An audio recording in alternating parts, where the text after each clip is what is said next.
श्रीमद्भगवत गीता के 10 श्लोक जो सभी जीवन की परेशानियों को हल कर देते हैं।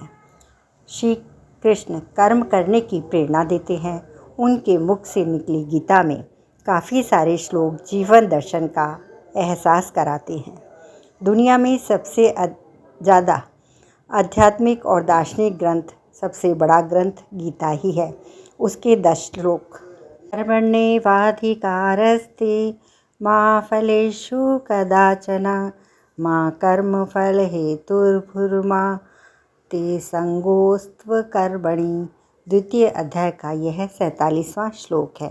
भगवान श्री कृष्ण कहते हैं, कर्म पर ही तुम्हारा अधिकार है, कर्म के फलों पर कभी नहीं। इसलिए कर्म को फल के लिए मत करो। कर्म कर्तव्य करने में ही तेरा अधिकार है, फलों में कभी नहीं।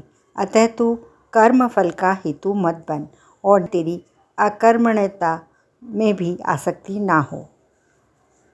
भगवान श्री कृष्ण अर्जुन से कहते हैं, हे कौन्तेय, और निश्चय करके युद्ध करो।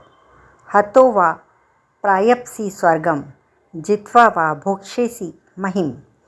तस्मात् उत्तिष्ठ कौन्तेय, युद्धाय कृत निश्चयः। द्वितीय अध्याय का 37वां श्लोक है। भगवान श्री कृष्ण बताते हैं, यदि तुम अर्जुन से कहते हैं युद्ध में वीर गति को प्राप्त होते हो तो तुम्हें स्वर्ग मिलेगा, और यदि विजयी होते हो तो धरती का सुख पा जाओगे। इसलिए उठो हे कौन्तेय, और निश्चय करके युद्ध करो, कर्म में लीन रहा जाए। इसके लिए श्लोक बताते हैं, ध्यायतो विषयान् पुंसः संगतेषु पजायते, संगात् संजायते कामः, कामात् क्रोधोऽभिजायते। ये द्वितीय अध्याय का 62वां श्लोक है। भगवान श्री कृष्ण बताते हैं, विषय वस्तुओं के बारे में सोचते रहने से मनुष्य को उनसे आसक्ति हो जाती है, जिससे उनमें कामना यानी कि इच्छा पैदा हो जाती है, और कामनाओं में विघ्न आने से क्रोध की उत्पत्ति होती है। इसलिए कोशिश करें कि विषय शक्ति से दूर रहते हुए कर्म में लीन रहा जाए। अगला है, मनुष्य खुद अपना ही नाश कर बैठता है।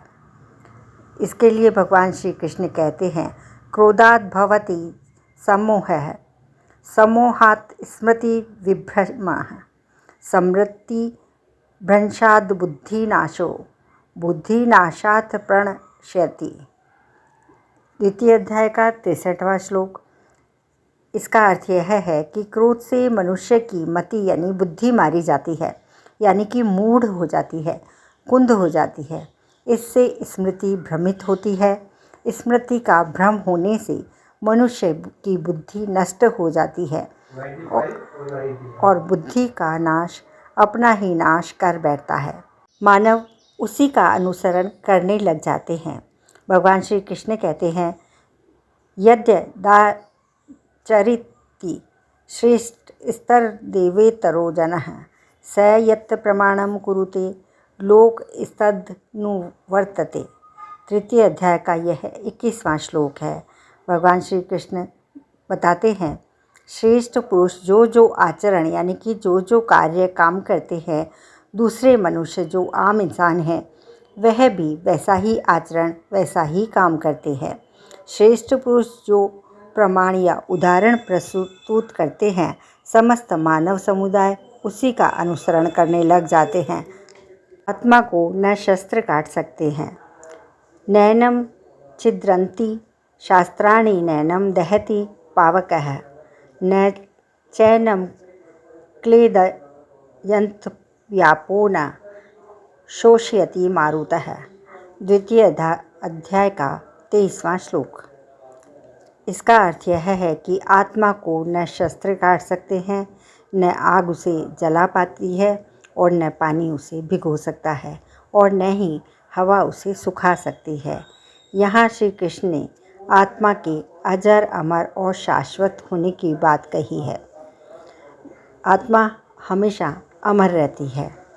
शरीर रूप लेता है, लेकिन आत्मा हमेशा अमर होती है।